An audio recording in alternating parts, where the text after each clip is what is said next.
bienvenidos a todos y a todas. Muchísimas gracias por estar aquí ya en la última sesión, al final de curso, que estamos todo el mundo muy cansados y muy cansadas, pero bueno, la verdad es que es una alegría poder cerrar el curso que ha sido tan satisfactorio, sobre todo gracias a todo el alumnado que habéis estado asistiendo a todas las sesiones, así que ya empiezo dándos las gracias por esa parte. Lo que vamos a hacer en esta sesión, como ya os habíamos adelantado, es por parte de la coordinación recoger un poco cuáles son las conclusiones que podemos extraer de todo lo que hemos ido trabajando y bueno, pues las líneas principales de lo que se ha ido presentando o hacia dónde podemos seguir pensando para el futuro a partir de lo que se ha trabajado. Antes de empezar con mi parte, pues como siempre tengo que dar las gracias a Metalibrería y a Margarita por darnos el espacio y la posibilidad de celebrar el curso aquí presencialmente y de retransmitirlo también. Y bueno, gracias siempre a todos los colegas del instituto, por supuesto a Concha por el apoyo a las actividades del SIGI.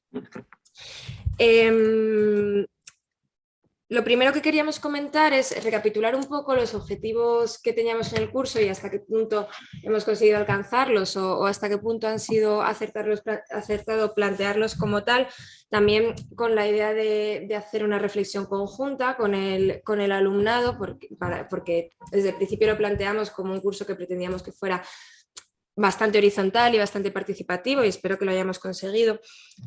Nuestra idea fue desde el principio conectar la historia de la filosofía o los aprendizajes de la filosofía o conceptos fundamentales de la tradición filosófica con los problemas del presente. No todas las personas que trabajamos en filosofía ni todas las personas que trabajamos en el Instituto de Filosofía nos dedicamos a temas de filosofía contemporánea, pero sí compartimos, bueno, pues la vocación o la convicción de que hay que estar atento a los problemas del presente y devolver algo, ¿no?, desde la reflexión filosófica que pueda aportar por lo menos modos de entender la realidad. Desde esta idea, claro, el curso surgió y lo planteamos cuando todavía estábamos terminando de salir de la pandemia, que no sé si hemos salido o no, pero bueno, era en una etapa bastante diferente a la que estamos viviendo ahora, era todavía el otoño del 2021 y todos los problemas derivados de la pandemia, no solo los estrictamente sanitarios, sino también todos los problemas sociales que acarreó, seguían estando muy encima de la mesa y era una de las razones que nos llevaba a querer plantear un curso muy pensado para los problemas contemporáneos, pero claro, siempre en conexión con el resto de desafíos, desde la crisis climática hasta el problema de la relación de la ciencia con la sociedad, el problema del feminismo o los desafíos o la cuestión del feminismo contemporáneo. Todo en relación, ¿no?, con todos estos eventos que se han ido sucediendo en los últimos meses y que han sido tan acelerados, ¿no? Por lo tanto, no es que todo el mundo haya hecho filosofía social o no es que solo hayamos hecho filosofía social, pero sí, ¿no?, una filosofía inclinada hacia estos problemas.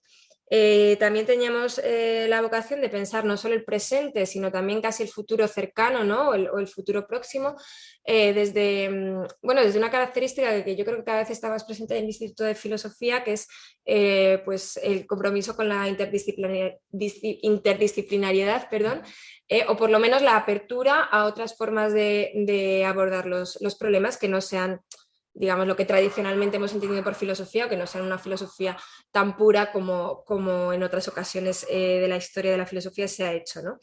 En ese sentido, creo que también ha estado muy presente en todas las sesiones este recoger los aprendizajes de otras disciplinas, pero bueno, también bastante parte de nuestro profesorado tiene formaciones de otras disciplinas que no son puramente la filosofía y yo creo que eso ha sido también bastante enriquecedor, aunque a veces complejiza más los análisis, pero bueno, como los problemas que abordamos son complicados, pues es lo que tenemos que hacer.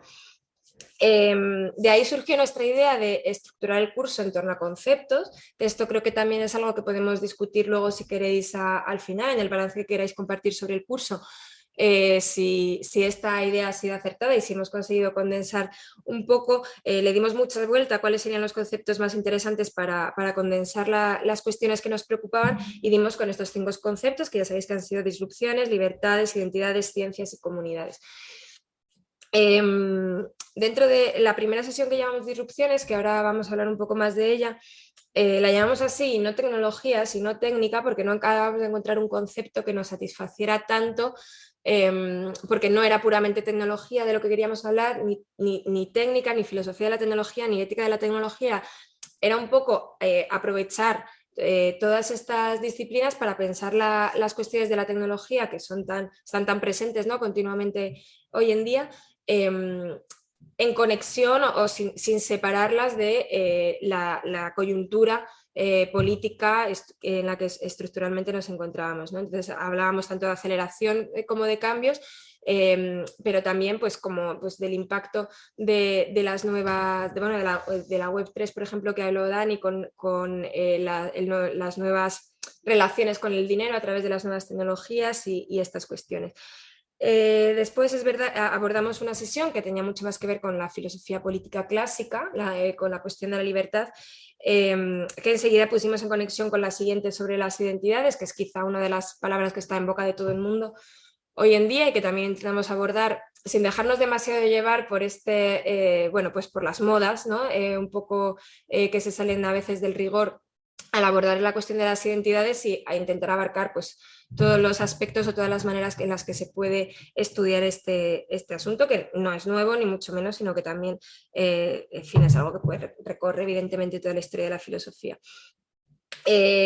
Las más recientes, tanto la de ciencia como de comunidades, creo que también quedó muy claro la conexión con los problemas a los que nos enfrentamos, tanto en el tema de pseudociencias o desconfianza de la ciudadanía hacia la ciencia o problemas de la comunicación de la ciencia, como también el tema de la articulación de las comunidades y de las estructuras y conceptos de pertenencia que podemos manejar. Bueno, pues de hecho en los últimos días bueno, hemos vivido noticias muy desgraciadas que nos recuerdan también la urgencia de repensar nuestra relación con las fronteras, con la pertenencia y con nuestra idea de los estados modernos.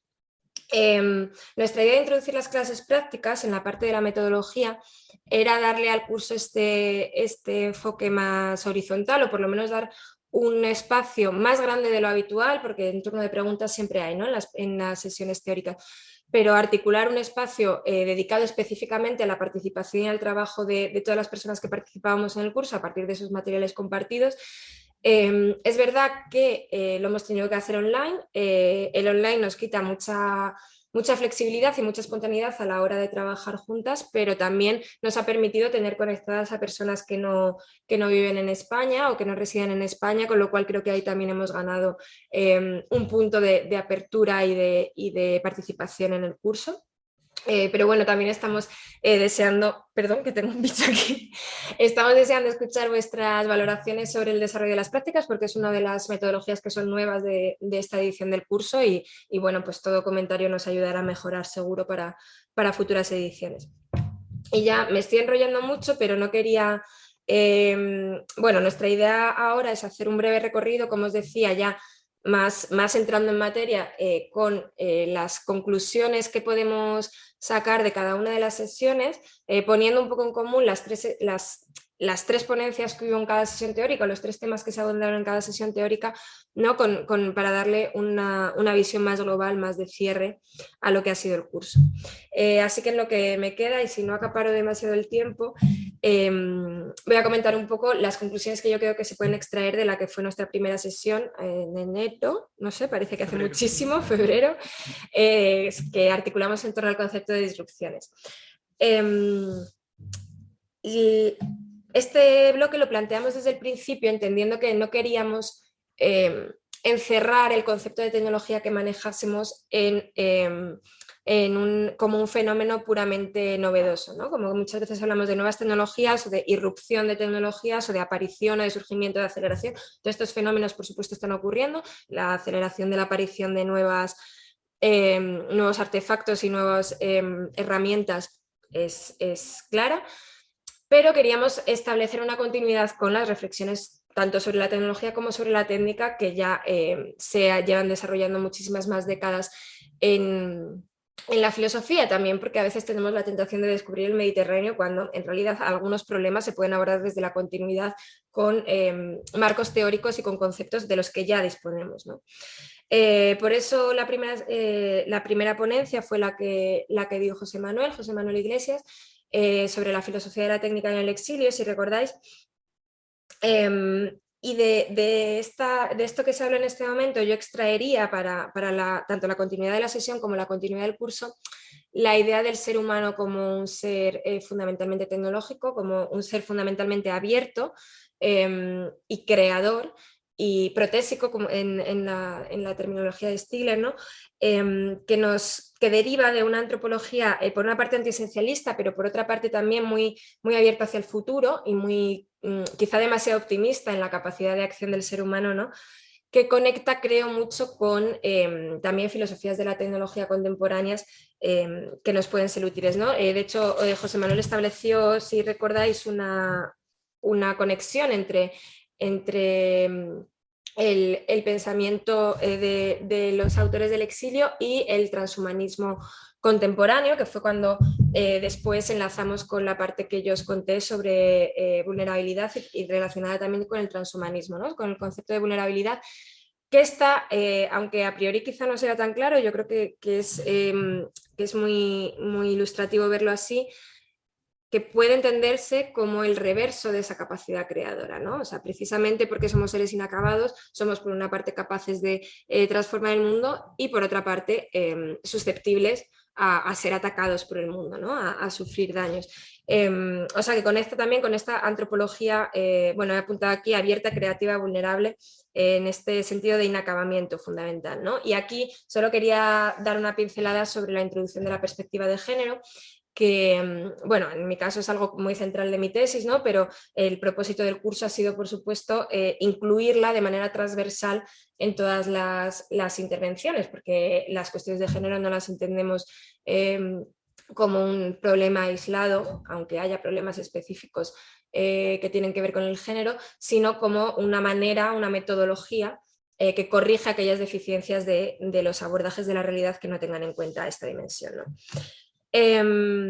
De aquí ya pasamos creo también una idea bastante fundamental y bastante útil, que es la dimensión, o sea, tener en cuenta las cuestiones estructurales que socialmente influyen en el impacto de las tecnologías, es decir, la tecnología no como algo que aparece de repente casi ex nihilo, ¿no? y se inserta en una sociedad y la cambia como unilateralmente, sino como fenómenos que surgen ya culturalmente determinados, bueno, pues imbuidos de afectos, imbuidos de relaciones de poder y que interactúan con el entorno en el que surgen también, no solo cambiando, sino siendo cambiados también por ese entorno, ¿no? Y como los problemas sociales que entendemos dentro de la ética de la tecnología, de la filosofía de la tecnología, tienen que ser capaces de captar esta complejidad de interacciones, ¿no?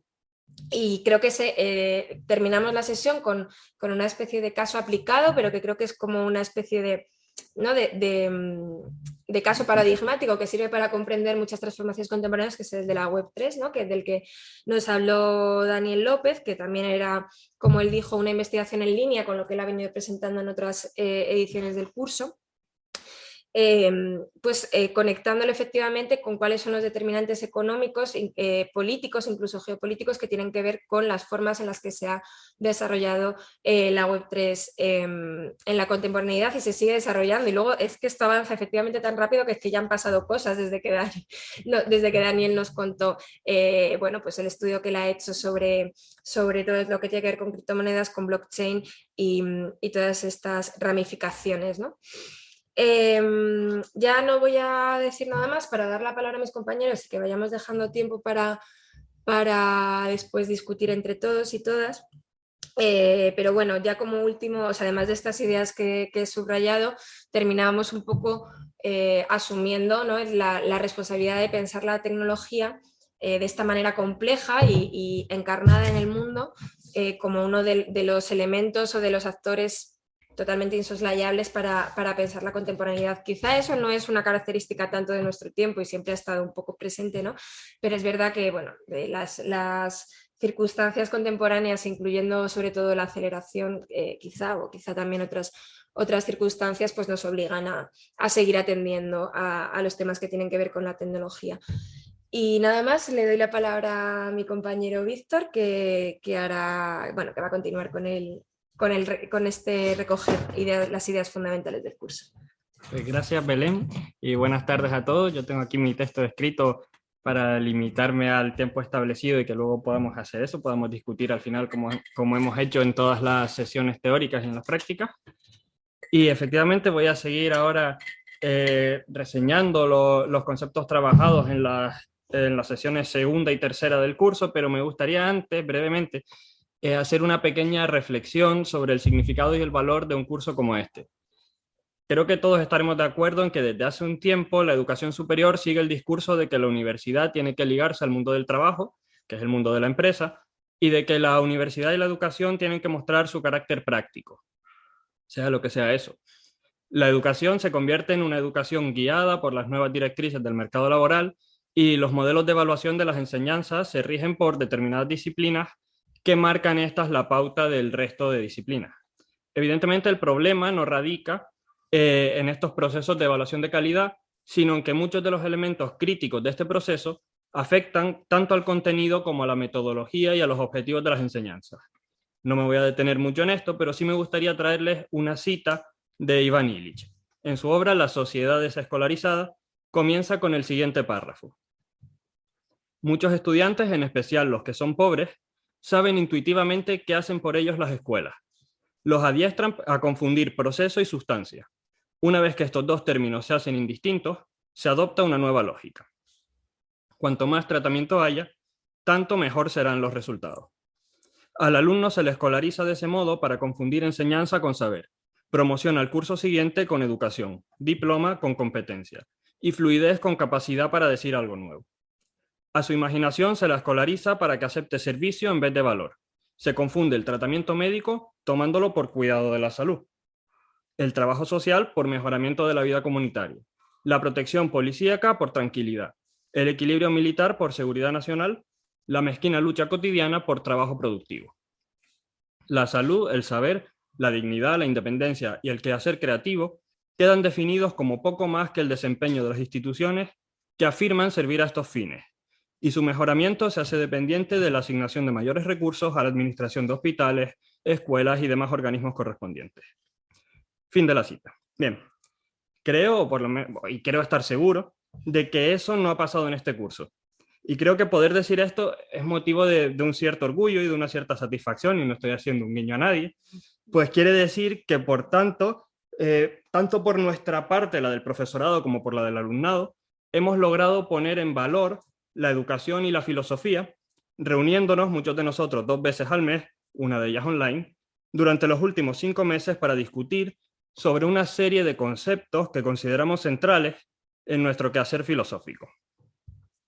Y creo que justo también en esta sesión de clausura agradecer a Margarita Pintos y a Metalibrería por el espacio, tanto el espacio físico como el metafórico, pues tan importante como el sitio donde estamos hoy es el poder sacar lo que hacemos de las paredes del instituto, de Albazans 2628, pues como sabemos también es vocación del IFS mantener un contacto estrecho con la sociedad. Es decir, desarrollar una actividad de divulgación y socialización del conocimiento que sea intensa y que esté marcada por su visión abierta, participativa y relacional. Insisto en que creo que el curso ha sido ejemplo de ello. También quiero aprovechar para agradecer públicamente a Concha Roldán, directora del SIGI y de este curso, por su apoyo constante en la organización del mismo, así como por estar siempre pendiente y disponible para cualquier problema que surgiera. En mi caso, además, el agradecimiento tiene que ser triple, porque aparte del apoyo en la organización del curso, es mi directora de tesis y por tanto me tiene que sufrir por partida doble. Aprovecho también para agradecer a mis 2 compañeros este año en la coordinación del SIGI, a Belén y a José Manuel, pues trabajar con ellos prácticamente no es trabajar. Y también, evidentemente, al resto de integrantes del seminario, muchos de ellos participantes en el curso como profesorado y de los que he podido aprender mucho estos últimos 5 meses en sus respectivas sesiones.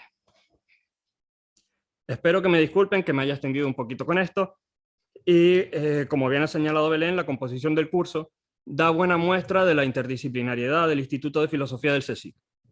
Una interdisciplinariedad que además creo que debe entenderse, y creo que así ha quedado claro a lo largo de las sesiones, en 2 sentidos.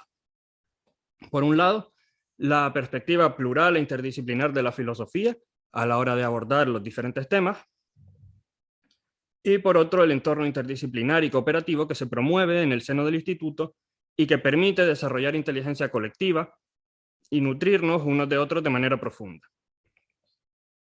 Por nombrar solo 2 de los conceptos trabajados, el de libertad y el de identidad, de los que hablaré yo ahora, En las sesiones dedicadas a cada uno de ellos contamos, además de con filósofos, con una jurista, un historiador un poco tramposo porque también es filósofo, un psicólogo y una teórica de la literatura y el cine. Al comenzar el curso nos proponíamos pensar los nuevos escenarios y problemas a que nos enfrentamos, tratando de recuperar lo mejor de nuestras tradiciones de pensamiento, y nos proponíamos especialmente hacerlo buscando algunas claves conceptuales que nos facilitasen la tarea. ¿Por qué claves conceptuales? ¿Por qué abordar el curso a partir de una serie de conceptos? ¿Qué importancia tienen para ser el hilo conductor de un curso como de este género? Las respuestas pueden variar mucho y, de hecho, entre los que estamos aquí probablemente varíen. Y eso creo que también además es un valor añadido. Personalmente, creo que un elemento clave de todos nuestros estudios radica, como dijo Belén, en que nos dedicamos a lo humano y a lo social. Abordamos desde luego las tres grandes áreas generales de investigación del CSIC, sociedad, materia y vida, pero creo que no andamos desencaminados si afirmamos que casi siempre lo hacemos desde un punto de vista social. Así, los conceptos que hemos abordado, disrupción, libertad, identidad, ciencia y comunidad, apelan a pensar nuestra sociedad. Y elegimos tratar los conceptos así desde la interdisciplinariedad, porque, diciéndolo de manera muy breve, creo que al abordar la sociedad existe una relación confusa con los conceptos que nos interesan. Una relación confusa que, por cierto, ya pusieron de relieve el siglo pasado, entre otros, Wittgenstein o Koselleck. Y vale la pena intentar clarificarlos estudiándolos desde las distintas perspectivas que hemos expuesto. Esta situación de confusión o de extrañamiento está marcada en gran medida por el hecho de que muchos de los conceptos que utilizamos en nuestras disciplinas provienen del lenguaje ordinario, de circunstancias y de usos prácticos concretos. Basta pensar en los conceptos de comunidad, de libertad, de identidad o incluso el de disrupción. Wittgenstein, en un fragmento que se encuentra en la caja de papeletas, lo expresó de manera muy elocuente. Dice: uno aprende la palabra pensar, esto es su uso, en determinadas circunstancias que, a pesar de todo, no aprende a describir. Pero puedo enseñar a una persona el uso de la palabra, pues para eso no se requiere una descripción de aquellas circunstancias. Justamente le enseño la palabra en circunstancias específicas. Sin embargo, muchas veces al separarnos de este uso contextual, práctico de los conceptos, en la exploración que podemos llamar teórica de los mismos, perdemos contacto con ellos y con toda su profundidad al abstraerlos de los aspectos contextuales que son parte de su uso. Las circunstancias específicas en las que se usa la palabra de las que hablaba Wittgenstein. Además, en el caso de estos conceptos que se utilizan en las ciencias sociales, Koselleck ha puesto de manifiesto que, al haber formado parte de muchos contextos diversos, en su larga gestación histórica han ido acumulando un sinfín de significados que son susceptibles de una cata que revelaría la variedad de estratos semánticos resultantes precisamente de esa agitada utilización en contextos históricos diferenciados. El plural de los títulos de sesión responde precisamente a esta cuestión. No era mero capricho estético poner "es" al final de todos los títulos, entre paréntesis. Así, por ejemplo, respecto al concepto de libertad, comenzamos en nuestra sesión, que empecé yo mismo, caracterizando brevemente una propuesta muy concreta: la distinción berliniana entre libertad positiva y libertad negativa. Seguidamente, la problematizamos y vimos, tanto en la sesión teórica como en la práctica, que para algunos autores las diferencias berlinianas, que pueden tener un cierto sentido psicológico intuitivo, quedaban reducidas a nada cuando se entiende que la base institucional de la libertad clásica es la propiedad. Y vimos también que la libertad no podía ser interpretada simplemente como la ausencia de obstáculos externos, y que el hecho de hacer lo que uno quiere, en el sentido de seguir su deseo más inmediato, más fuerte, no es suficiente para establecer que uno es libre. En definitiva, se consideró el concepto desde una perspectiva política, y de ahí el título de la ponencia. También abordamos en la ponencia de Sandra Garzón Costumero la libertad en relación con los videojuegos y sus narrativas. Se puso en relación el concepto de libertad con los conceptos afines de derecho y deber, desde el punto de vista siempre de este nuevo escenario digital que está proporcionado por los juegos online. En este nuevo medio nos relacionamos con otros jugadores, pero también con el propio videojuego, y además tenemos una serie de reglas que configuran ese videojuego. Se puso de relieve cómo al concepto de libertad en los videojuegos hay que sumarle otros conceptos anexos: sujetos y personajes, a veces personajes manejados por otras personas a veces NPCs, mecánicas, patrones de acción, reglas, retos, etc. También se reflexionó sobre otro concepto básico relacionado con la libertad, el de ciudadanía, en este caso el de ciudadanía digital. Pensar el concepto a partir de sus relaciones con otros es un abordaje también interesantísimo y que tal vez incluso podríamos explorar en futuras ediciones del curso, ya que posibilita una comprensión diferente de los conceptos. Por último, de esta ponencia, en relación con los videojuegos, se trabajó el concepto de libertad dirigida de Víctor Navarro, una libertad que se origina a partir de la combinación de la representación del jugador, lo que llama la avataridad, y la flexibilidad de la estructura, las reglas de las que hablábamos antes, las posibilidades y el orden de la partida inherentes a su diseño. En relación también con este mundo digital, trabajamos las relaciones de coconstrucción de la libertad y privacidad en sus sentidos político y sociocultural con la ponencia de Lola Sánchez Almendros. Distinguimos 3 momentos, el de los ángeles del hogar, el de los cyborgs y el de la convección de las tecnopersonas, muy bonitos los nombres de esos 3 momentos, que serían momentos en los que lo privado se ha puesto en jaque y también se ha puesto en jaque el derecho a la privacidad. La libertad en esta última ponencia de la sesión teórica era entendida como el poder de desarrollar las propias capacidades desde una perspectiva tal vez más existencialista, como el poder hacerse, con el doble sentido de hacerse a uno mismo y de poder hacer, partiendo de, como sabremos, de Zen. La privacidad aparecía como clave para entender esta idea de libertad, porque pese a ser tan difícil de definir, quizá lo fuese precisamente por ser esta la clave para comprender la relación del yo consigo mismo, con los demás y sobre todo también con las diferentes instancias del poder. La cuestión entonces es que la privacidad es clave para el cómo percibimos ese poder hacer o poder hacerse. Dentro de esta idea de libertad como el poder desarrollar las capacidades, la privacidad sería clave en la parte del poner a funcionar dichas capacidades. Sobre todas estas cuestiones, continuamos trabajando en la sesión teórica a partir de algunos textos de Quentin Skinner, de María Julia Bertomeu, de Anthony Domenech, de Charles Taylor, de Betty Friedan, Donna Haraway, de la propia Lola Sánchez Almendros y de Víctor Navarro. Respecto al concepto de identidad, lo primero es que no cabe duda, y creo que eso quedó claro en la sesión, de que las identidades son plurales y son moldeables y están influenciadas por múltiples factores. El hecho de que estas identidades estén en movimiento hace oportuno su estudio desde una perspectiva diacrónica, y eso también se pudo ver en la sesión al trabajarse diferentes momentos históricos a lo largo de la misma. El tema de la identidad, tanto individual como colectiva, e incluso la identidad de los lugares, y esto a mí siempre me lleva a pensar, por ejemplo, en un tema que a mí me interesa mucho, que es el de las postales ilustradas, y cómo estas, antes del desarrollo masivo del turismo, reflejaban no solo la identidad del lugar para el otro, para el turista, el viajero, etcétera, sino también la identidad del lugar para los propios residentes, y cómo, sin embargo, la construcción social de las identidades locales en los destinos hoy turísticos se forma paradójicamente en relación con el turismo. El tema de la identidad, digo, es un tema complejo, y a dicha complejidad se dedicaron la 4ª sesión teórica y su correspondiente sesión práctica. Empezamos la sesión con la ponencia de Constantinos Arghiriu, que partía de la hipótesis según la cual identidad nacional, identidad cultural e identidad de género interseccionan de múltiples maneras, precisamente por la comunicación incesante entre los ámbitos micro y macro, y por ser la expresión de género, los procesos de subjetivación y también los roles sociales dependientes del entorno en el que cada persona se coloca.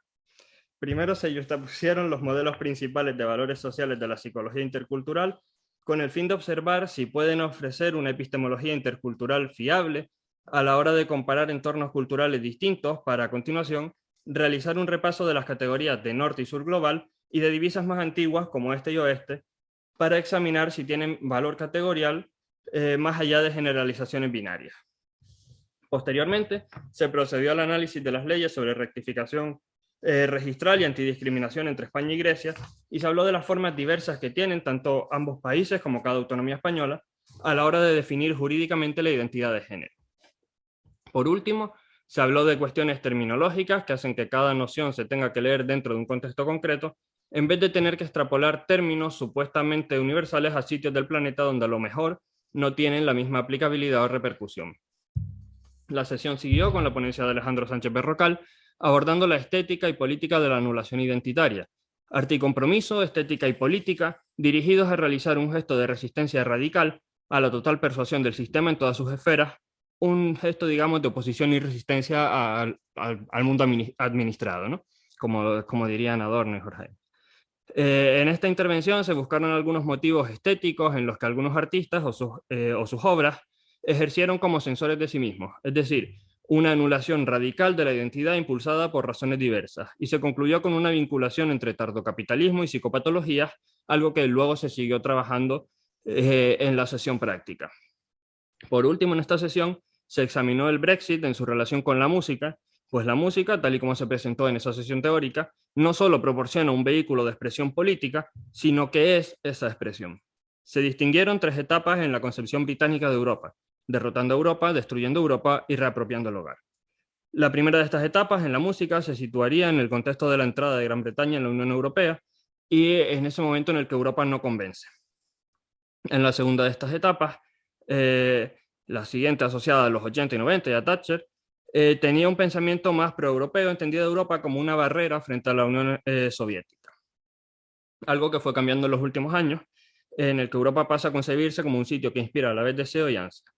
La última de las etapas, la de reapropiación, con la llegada de Tony Blair, es una etapa en la que van subiendo las cifras de euroescépticos. En fin, en estas 2 sesiones se trabajaron los conceptos de libertad e identidad, desde esa pluralidad e interdisciplinariedad que caracterizan, creo que tanto nuestro curso como el quehacer del IFS. Y ahora José Manuel les va a hablar de las 2 últimas sesiones. Gracias. Pues sí, yo me ocuparé de las sesiones dedicadas a los conceptos de ciencia y de comunidad, ciencias, comunidades. Bueno, pues como señalaron ya mis compañeros Víctor y Belén, ¿no? Nosotros procurábamos que estos conceptos sirvieran de alguna manera para reflejar la pluralidad de los diferentes enfoques de los que se trabaja en el instituto, ¿no? Que nos permitieran de alguna manera reflexionar y pensar todos desde las diferentes investigaciones que nos ocupan diariamente y así poderlo compartir con vosotros y con un alumnado, ¿no? Como sabéis, el CSIC, bueno, pues aparte de ser la primera institución en investigación en España y una de las primeras en Europa, realmente es una institución centrada en el estudio, ¿no? No es como una universidad donde tú vas a clase, enseñas y demás, ¿no? Son investigaciones que se publican, que se trabajan, pero que no tienen muchas veces un alumnado, ¿no?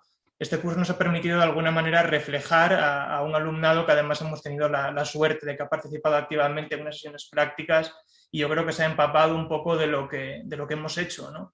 De alguna manera, y eso yo creo que nos satisface y nos hace estar contentos a todos, ¿no? A toda la organización, a la dirección, el hecho de ver que, bueno, que nuestras investigaciones, nuestras reflexiones pues, han estado presentes y han servido para pensar, ¿no? Y que esperemos que se hayan quedado un poco en vosotros y os sirvan para más adelante o para continuar leyendo y formándoos, ¿no? Por mi parte, ¿qué quería decir de la ciencia y de la comunidad, ¿no? El concepto de ciencia yo creo que es un concepto complicado, ¿no? Y es un concepto complicado en sus relaciones con la filosofía ya desde sus inicios. Tenemos la suerte en el instituto de tener a personas que trabajan activamente actualmente en las relaciones con la ciencia, la filosofía y con la sociedad, y como muy bien ha dicho Víctor, de alguna manera son las principales áreas o los núcleos en torno a los que se vertebra la actividad del CSIC, ¿no? Y hemos tenido la suerte de escuchar a compañeras y a compañeros que se han centrado en la intersección de la ciencia con la creatividad y el arte, en la intersección de la ciencia con los problemas relativos a la sociedad civil, como puede ser el negacionismo climático, ¿no? Y también la intersección de la ciencia con la historia y con el género, ¿no? Que como todos sabemos, la ciencia, bueno, en general el saber, ha sido un saber construido por y para hombres y muchas veces ocultando el papel de las mujeres que estaban detrás soportando y aportando un conocimiento con un reconocimiento que nunca se llevaban, ¿no? Estas han sido las 3 perspectivas que nos ha permitido descubrir, ¿no? Redescubrir y compartir con vosotros en este curso, ¿no? Pero como decía, la ciencia y la filosofía tienen una relación muy complicada ya desde sus inicios, ¿no? La ciencia se desencaja de una filosofía que es o que aspira a ser la cuna y en la cumbre del saber, y a lo largo de toda la historia, ¿no? Se van llevando, pues, como podemos decir coloquialmente, a palos, ¿no? La ciencia intenta tener autonomía, la filosofía intenta ocupar su terreno, y de esa manera se van deslindando las disciplinas a lo largo de la historia hasta un punto que todavía a día de hoy, ¿no? A la filosofía también le cuesta encontrar su lugar y encontrar su papel frente a la ciencia, ¿no? Frente a una sociedad que, como hemos visto en muchas de nuestras sesiones, es una sociedad pues basada en la tecnología, en el cientificismo, una sociedad tecnocrática, ¿no? Una tecnocracia, como algunos compañeros y profesores destacados del instituto investigaron en el pasado y en el presente, ¿no? En ese sentido, bueno, pensar un poco en la historia de la filosofía nos hace ver ya desde el principio, ¿no? Desde la antigua Grecia, desde la Grecia clásica, ¿no? Ya podemos ver ahí esbozados algunos problemas que todavía de hoy estamos poniendo encima de la mesa, ¿no? Como ya en la Alejandría antigua y en la Atenas de los filósofos helenísticos se producía esa bipolaridad entre la ciencia y la filosofía que intentaban disputarse el terreno, ¿no? Una ciencia que buscaba esa autonomía en el método, ese separarse de las ideas, de la reflexión y de ese dogmatismo que a veces pueda llevar la reflexión filosófica, y una filosofía que, además de pensar la realidad y de pensar lo empírico, también quería dar píldoras, ¿no? Píldoras de sabiduría y píldoras de conocimiento que nos ayudasen a ser más sabios, a afrontar la vida con más valentía y con más sabiduría, ¿no? Esa relación complicada que se dio en la antigüedad, ¿no? En esa antigüedad clásica de Atenas y esa antigüedad de Alejandría se volvió a poner de manifiesto ya al final de la Edad Media, ¿no? Con Guillermo de Ockham y con Roger Bacon, ¿no? Que ya ante esa escolástica medieval que se está desgajando por completo, ¿no? Que ya no da más de sí, que no deja espacio para respirar, se necesita volver sobre la realidad empírica para alejarnos de los conceptos y poder redescubrir un poco de qué van las cosas, de qué va la realidad, ¿no? Con esto, ¿qué quiero ver? ¿Qué quiero hacer? ¿Qué quiero poner sobre la mesa? Quiero poner sobre la mesa la relación complicada de dos disciplinas que en el fondo se necesitan. Y se necesitan porque la ciencia no es nada sin una disciplina que le marque un sentido, que le marque un significado, que le dé y que le permita tener un conocimiento de sí misma y de su propia metodología, que le permita hacer crítica de sí misma y también crítica de las dinámicas, podemos decir, dinámicas empobrecedoras que se dan en toda disciplina, ¿no? Y en este caso pues hemos puesto sobre la mesa la cuestión de género, pero también podemos interrelacionar la ciencia con el poder económico, etcétera, ¿no? Es decir, la ciencia necesita de la filosofía, pero la filosofía a la vez no puede alejarse de la reflexión empírica, es decir, no puede alejarse de los problemas cotidianos de la gente y tampoco puede alejarse de la realidad en sí misma, ¿no? Entonces, bueno, de alguna manera esa problemática la hemos tratado de poner encima de la mesa, ¿no? Y yendo ya a la concreción de las ponencias, ¿no? Que en este caso han sido 3, ¿no? Ha sido en primer lugar la de Miguel Ángel Rego, luego la de Isabel Gómez y la de Teresa Moreno, ¿no? Yendo a la de Miguel Ángel, yo creo que sería muy valioso ponerla encima de la mesa y recordarla. Aquí ya no es tanto las palabras que yo pueda decir de ella, ¿no? Porque bueno, ha hablado y ha traído Víctor a Wittgenstein, ¿no? Wittgenstein también decía que de lo que no se puede hablar es mejor callar, ¿no? Y de alguna manera la ponencia o la ponencia de Miguel, porque bueno, hicimos ponencia, ¿no? Pero tuvo mucho de performance, ¿no? Donde él nos puso encima de la mesa qué es lo que está haciendo, porque Miguel es un compañero que ha estado en el instituto, ha participado durante muchos años del SIG, ha sido coordinador, trabajó con María Jesús Santes Masas en el grupo de Ciencia, Tecnología y Sociedad, pero Miguel, pues como han dicho nuestros compañeros, no es filósofo de formación, ¿no? Él viene de las Bellas Artes, de hecho ahora mismo es profesor en la Universidad de Salamanca, profesor de Bellas Artes, y lo que ha hecho ha sido tratar de conjugar el pensamiento con la ciencia, el arte con la ciencia, y todo ello desde la perspectiva de la filosofía, ¿no? Su tesis doctoral, que se defendió recientemente y que está disponible en el repositorio de la Universidad Complutense, versó sobre la dimensión artística y estética de los dibujos de Ramón y Cajal. Y desde ahí, en este curso, pues trató de abordar algo parecido, ¿no? Trató de abordar algo en el sentido de cómo el lenguaje puede transmitir esa vocación artística y cómo el lenguaje, visto desde la perspectiva de la ciencia, visto desde la perspectiva de los estudios astronómicos, transmite esa dimensión estética y esa interconexión entre los saberes, ¿no? Yo quería traer sobre la mesa una reflexión muy interesante en esta línea, ¿no? de Alfredo Marcos, ¿no? y le cito textualmente. Y ahora me he alejado de mi texto y no encuentro dónde está la cita, pero creo que está cerca, dame un segundo. Bueno, Alfredo Marcos nos llamaba, o en la cita que yo traía, nos llamaba a reflexionar y a pensar sobre cómo la ciencia y la tecnología y el arte no son compartimentos estancos. Nosotros estamos acostumbrados muchas veces a pensar que por un lado está el hemisferio de las humanidades, el hemisferio de las artes, y por otro lado está el hemisferio de la ciencia, ¿no? Y que son incompatibles, ¿no? Pero quizá pensando desde la categoría de creatividad, ¿no? Que es una categoría que a mí me interesa mucho y que está presente en algunos de los autores de mi tesis, como señaló Belén, García Vaca, ¿no? Desde la categoría de creatividad podemos pensar tanto la ciencia como la tecnología como el arte como un denominador común, ¿no? Como una perspectiva desde la que surge, desde la que brota el comportamiento humano en su dimensión más genuina, ¿no? Y en esa línea, llamándonos a pensar todos los fenómenos culturales desde una misma raíz y no desde perspectivas que a veces nos pueden llevar a una visión en parte esquizofrénica, ¿no? Yo creo que la ponencia de Miguel nos ha ayudado, ¿no? Y también nos ha ayudado de una manera especial, ¿no? Ya desde una perspectiva más de análisis social, la ponencia de Teresa Moreno, en la cual abordamos la cuestión de la incertidumbre de la responsabilidad con relación al negacionismo, ¿no? En la conferencia de Teresa que se articuló o que trató de dar un poco de exposición a su trabajo en el marco de los proyectos Respontrás e Inconres, que son proyectos en los que trabaja desde los conceptos de incertidumbre, de responsabilidad y de desconfianza. Teresa trató de abordar el concepto de el negacionismo climático, ¿no?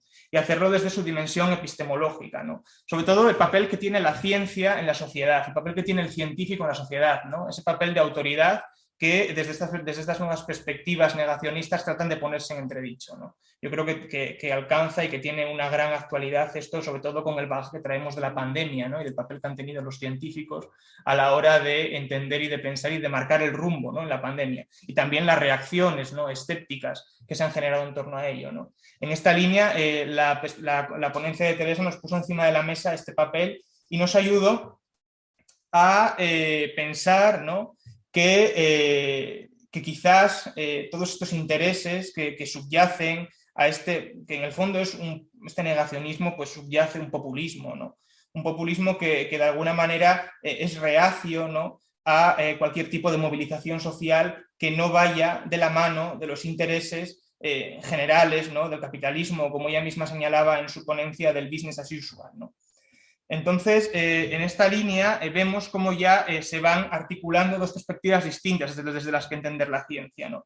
Por un lado, esta ciencia como fenómeno creativo, ¿no? Como fenómeno humanista, podríamos decir, y por otro lado, esta ciencia que nos ayuda, ¿no? A articularnos, a orientarnos en la sociedad, ¿no? A poner un sentido a qué es lo que está pasando, ¿no? Y cuáles son los diferentes agentes que en la sociedad están interaccionando, ¿no? Y marcando el rumbo de lo que se dice, ¿no? Por otro lado, la ponencia ya de Isabel, que se enmarca en el proyecto How Did the Antibiotic Pipeline Run Dry, que es un proyecto internacional en el que ella trabaja, en el que ella desarrolla su tesis y que se basa, pues, en la historia de los antibióticos, ¿no? Sobre todo ella trata de trabajar la perspectiva de género, ¿no? Y eso fue lo que nos trató de exponer en su ponencia, ¿no? De alguna manera ver cómo el papel de la mujer ha sido silenciado, ¿no? En la historia de la filosofía, de alguna manera, o en la historia de la ciencia, de alguna manera, pues por ser una ciencia hecha por y para hombres, ¿no? Y sobre todo ha sido silenciado y desde la perspectiva de que el papel de la mujer, tenemos que rastrearlo desde ideas distintas a las que estamos acostumbrados, ¿no? Ya no solo buscar el papel de la mujer protagonista o descubridora de una cosa o de otra, sino buscar el papel de la mujer que ha posibilitado, ¿no?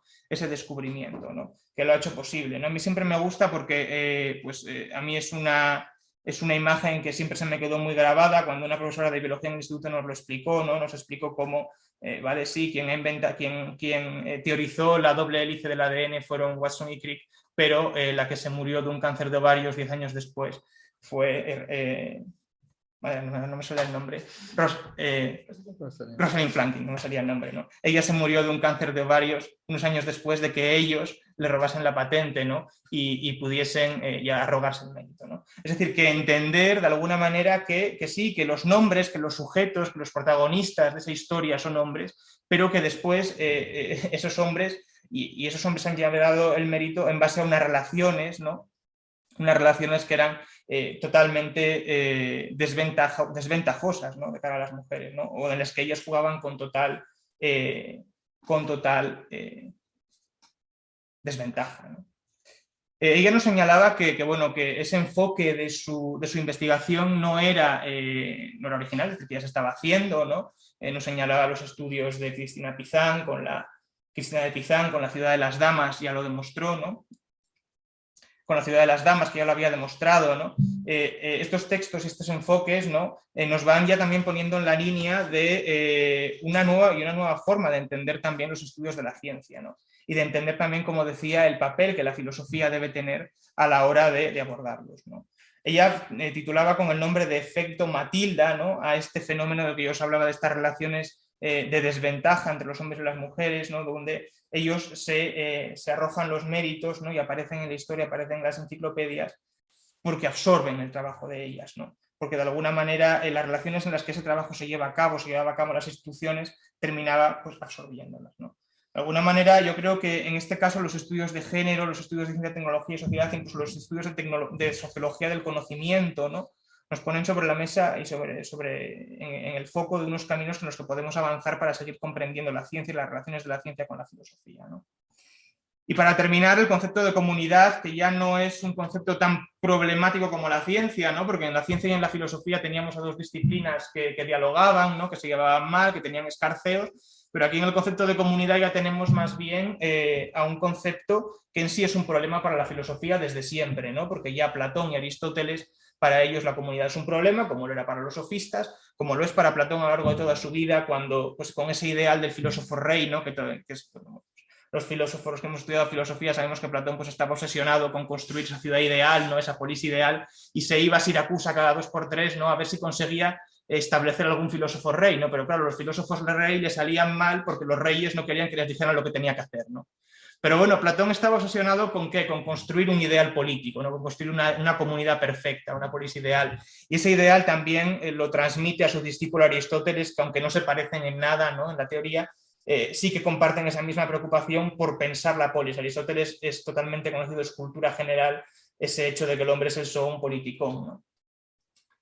Pero bueno, este concepto de comunidad, pues como digo, no es problemático para la filosofía, sino que es su tema constante, ¿no? Se vertebra y está presente a lo largo de toda la trayectoria filosófica, en la antigüedad, en toda la Edad Media, desde una perspectiva teocrática o teocéntrica, pero como nos vino a poner ya encima de la mesa nuestra ponencia y nos viene a poner encima de la mesa nuestro compañero Francisco, este problema se vuelve especialmente complicado, se vuelve especialmente arduo con la modernidad, ¿no? Porque si bien es cierto que durante todo el periodo medieval tenemos muy claro, ¿no? De dónde proviene el poder, es decir, es una concepción descendente, un dios que legitima el poder y un monarca absoluto que ejerce el poder. Así nacen los estados-nación, ¿no? La famosa frase de Luis XIV del Estado soy yo, Dios me da el poder y yo vertebro el Estado, así nacen los estados-nación. El problema es que, claro, esa forma tan clara, ¿no? Que tenemos un Dios que nos legitima, se vuelve problemática con la modernidad, ¿no? Como todos sabemos y como es muy conocida, ¿no? Y eso lo estudió muy bien Levitt en el siglo XX, ¿no? Cómo la modernidad ha de entenderse de una manera muy claramente como una secularización, ¿no? Y claro, esa secularización es problemática, ¿no? Es problemática en el sentido de que sí que es verdad que, bueno, pues cuando tenemos ese poder descendente que legitima a la comunidad nacional, pues es muy fácil, ¿no? Porque ¿quién le va a llevar o quién le va a pedir cuentas a Dios, ¿no? Pero cuando nosotros tenemos que desde una forma, desde una perspectiva inmanente, legitimar esos estados, ahí se vuelve más complicado, ¿no? Y ahí es donde Francisco nos ponía encima de la mesa esa problematicidad del concepto de comunidad en la modernidad, que no deja de ser más que esa confrontación o esa escisión entre el individuo y la comunidad, ¿no? Cómo la comunidad de individuos se puede legitimar como una nación, ¿no? Y desde ahí nos planteaba esos 3 modelos, ¿no? De nación, desde los que, o esos 3 modelos de nación, no, de interrelación del individuo con la comunidad, que eran aquellos modelos donde, en primer lugar, la comunidad preexistía al individuo, o esos otros modelos donde es el individuo el que, por medio del contrato, construyen, ¿no? La comunidad, ¿no? Pero él nos hablaba sobre todo, y esto es lo importante, más allá de los modelos, de un proceso bipolar, ¿no? De un proceso bipolar de construcción de la subjetividad. Su tesis de fondo era ofrecer una comprensión sistemática en torno a cómo se realiza históricamente esa relación en la política moderna. En esta línea, lo que hace Francisco en su tesis es estudiar el fenómeno de la frontera y estudiar la frontera como un dispositivo que nos permite entender y comprender la creación de subjetividades y a la vez la creación de comunidades políticas, ¿no? Bueno, pues en esa línea iban sus 3 modelos, no me voy a parar a describirlos porque me temo que ya el tiempo nos va siendo escaso, no sé cómo vamos de tiempo. Bueno, 5 minutos más. Si Me quieres. quedan 5 minutos, vale. Y en esa línea iba la ponencia de Francesco, que luego podremos seguir discutiendo. El concepto de comunidad también fue abordado por Jordi Jiménez Guirao, quien lo hizo desde la perspectiva de la filosofía española, o más bien desde la perspectiva de la filosofía catalana, rescatando la idea de comunidad filosófica en el sentido de el término tradicional de escuela, ¿no? Jordi nos ponía encima de la mesa cómo tenemos que entender también la interrelación entre la filosofía y la comunidad nacional, y nos hacía ver pues, esa hipotética existencia de una escuela de filosofía en Cataluña, ¿no? Ponía encima de la mesa los textos de los clásicos de la escuela de Barcelona, como pueden ser Eduardo Nicol, como puede ser Jaume Serra Gunter, como puede ser Ferrater Mora, no me salía el nombre, estos filósofos que piensan, ¿no? y se replantean cuál es su identidad en torno a esa comunidad filosófica en la que se formaron, ¿no? Nos hablaba Jordi que, bueno, pues mientras que la Escuela de Barcelona de la Escuela de Madrid tuvo una consolidación institucional muy fuerte, la Escuela de Barcelona lo tuvo más complicado porque ese maestro, Jaume Serra Gunter, entra en política, él pues tuvo cargos muy importantes en Esquerra Republicana, entonces abandona la docencia universitaria y entonces pues esos primeros discípulos que hubieran podido formarse en torno a él no pudieron disfrutar de esa enseñanza directa del maestro, tanto como lo disfrutaron, por ejemplo, los discípulos de Ortega, como Zambrano, Gauss, etc., ¿no? Es decir, ese alejamiento de la cátedra de Jaume Serra Gunter le impide, ¿no? No pasa como en Madrid, donde Ortega se puede ir al Guadarrama con Gauss a hacer soliloquios, ¿no? y hablar de filosofía, sino que se produce ese alejamiento del maestro, ¿no? Pero que, aun habiendo ese alejamiento, no habiendo esa instrucción directa, nos hablaba Jordi de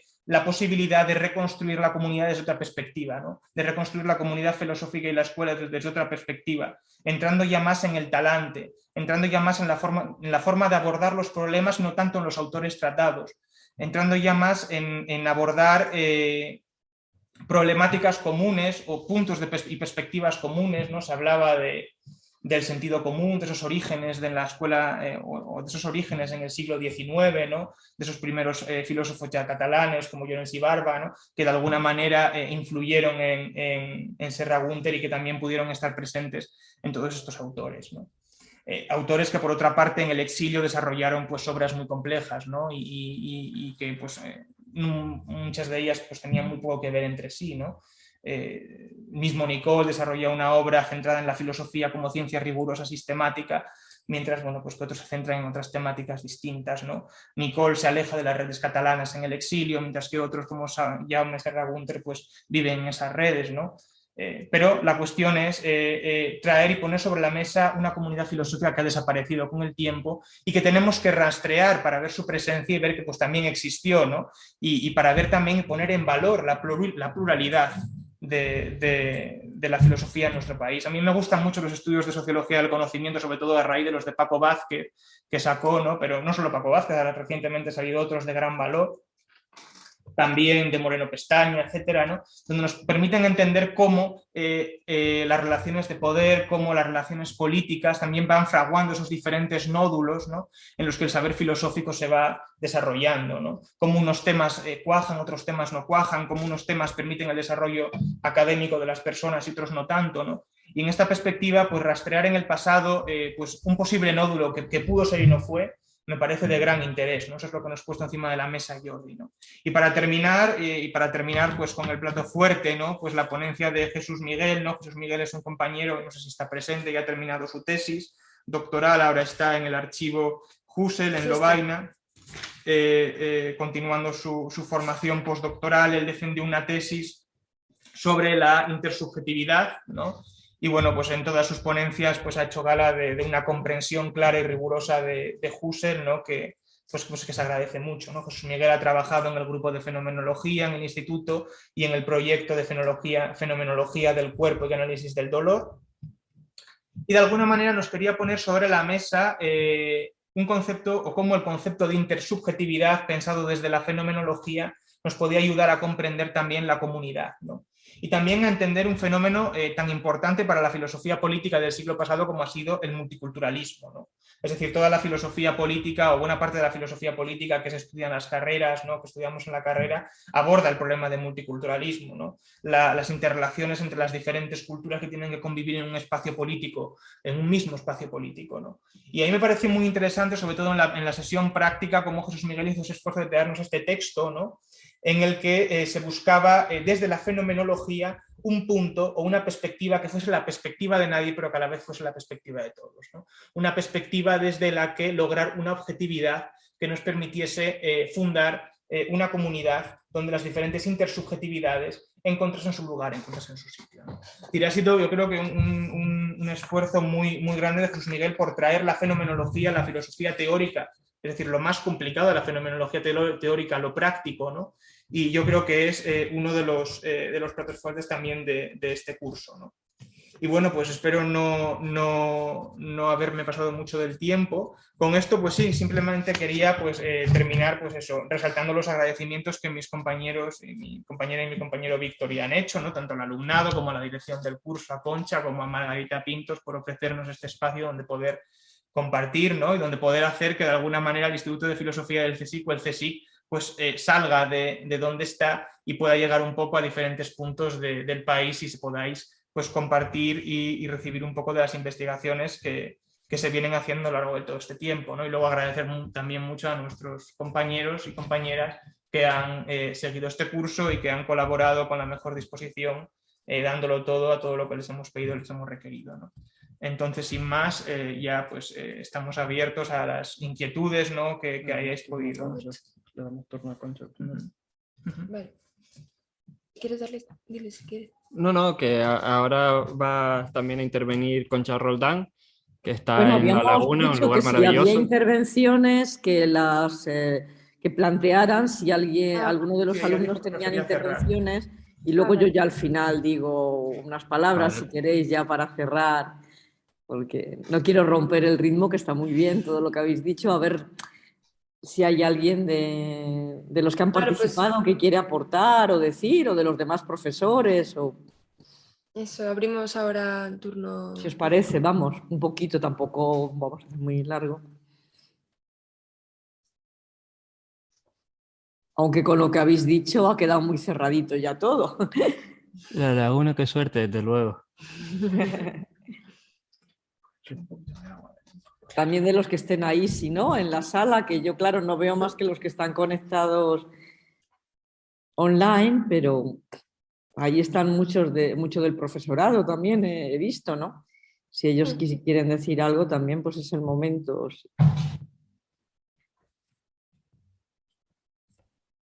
Pero veo que no quiere mucha gente hablar, ¿o qué? Ay, perdón, que es que... Nada, gracias a ti, Alberto. Alberto Coronel. A ver, en el chat, espérate, a ver. Sí, Alberto dice, por mi parte me limito a felicitaros por vuestro trabajo, enhorabuena.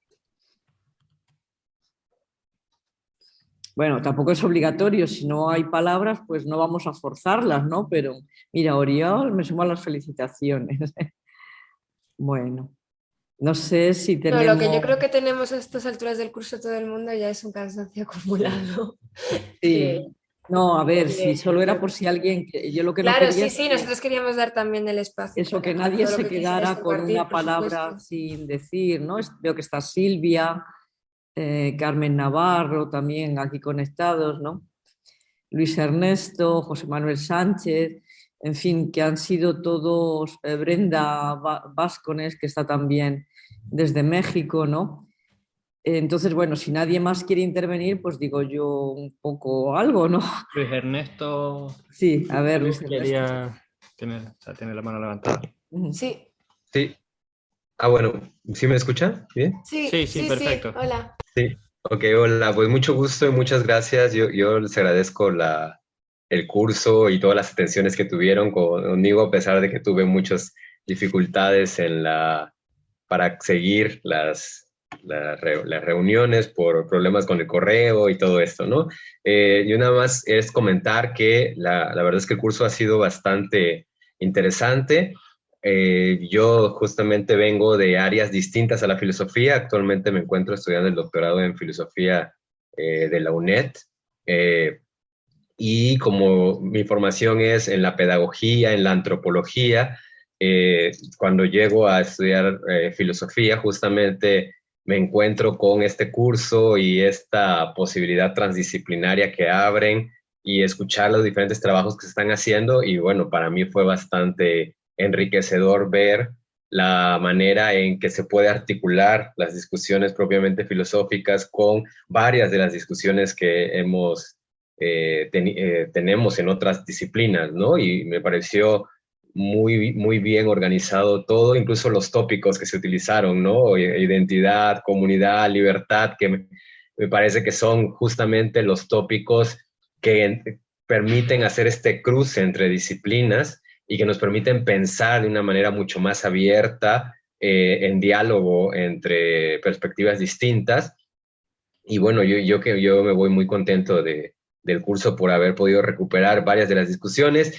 Créanme y bueno, es una gran ventaja de que las sesiones teóricas están en YouTube, porque eso me permite volver a verlas para volver a extraer algunas de las discusiones que ahí mencionaron, específicamente algunas que me sirven quizás más que otras para el trabajo que estoy realizando. Y bueno, pues unirme a las felicitaciones de todos los ponentes. Fueron bastante interesantes los trabajos, y bueno, saber que vamos a recuperar, por lo menos por mi parte, voy a recuperar muchas de las discusiones que ustedes señalaron, pusieron sobre la mesa, y bueno, continuar siguiendo las actividades que puedan realizar. Muchas gracias. Bueno, y saludos desde México, ¿no? Pues muchísimas gracias, Luis Ernesto. Me alegro mucho de que hayamos podido contar contigo hoy a pesar de todos esos problemas que decías. Y nada, pues eso, gracias a ti por seguirnos. Me alegro mucho que te haya resultado interesante, y aprovecho para agradecer también el resto de comentarios por el chat. Pero vamos, si es que lo que nosotros queríamos transmitir también es, por supuesto, nuestra satisfacción y nuestro agradecimiento por la acogida, por la participación, por la presencia en las sesiones prácticas, que era algo que temíamos cuando lo planteamos, y que ha salido muy bien gracias a vuestro interés y a vuestro, la lectura y el comentario de todos los materiales. Así que sí, lo mismo, Brenda Vascones y Alejandro Bedoya también subrayan, ¿no?, el tema de la interdisciplinaridad. Bueno, yo ya no sé si hay más palabras o... Bueno, No, yo lo que quería, bueno, felicitaros a todos, porque, a ver, esto siempre es un riesgo, el hacer un curso, digamos, de manera coral, ¿no?, con varias coordinaciones, con varios profesores y profesoras, pero bueno, escuchando las palabras y viendo un poco el resultado de todas las clases prácticas también, ¿no?, que yo creo que ha sido muy importante el que detrás de cada clase teórica haya habido una clase práctica donde hemos podido realmente tomar el pulso a si lo que se había transmitido en las clases teóricas se había llegado al alumnado o no, ¿no? Entonces, bueno, me parece que siempre se podría haber hecho otra cosa, pero la meta fundamental de hacer un curso en cooperación con distintas perspectivas desde distintos puntos de vista, yo creo que se ha conseguido. Entonces, bueno, pues lo que quería sobre todo era felicitaros a todos y felicitar sobre todo, claro, a los coordinadores que han llegado la parte más dura y que hoy se ha visto, ¿no?, en lo que habéis expuesto. Pues bueno, si hubiera estado Spinoza escuchando, os hubiera dicho quod erat demonstrandum, ¿no? Es decir, hemos hecho un camino, y entonces cuando uno, a mí me gusta, ya sabéis, mucho emplear las metáforas, cuando uno retoma un poco la hebra, ¿no?, el hilo hacia atrás, ¿no?, de lo que se ha hecho, si se puede reconstruir todos estos hitos, pues yo creo que es porque se ha hecho ese camino, ¿no?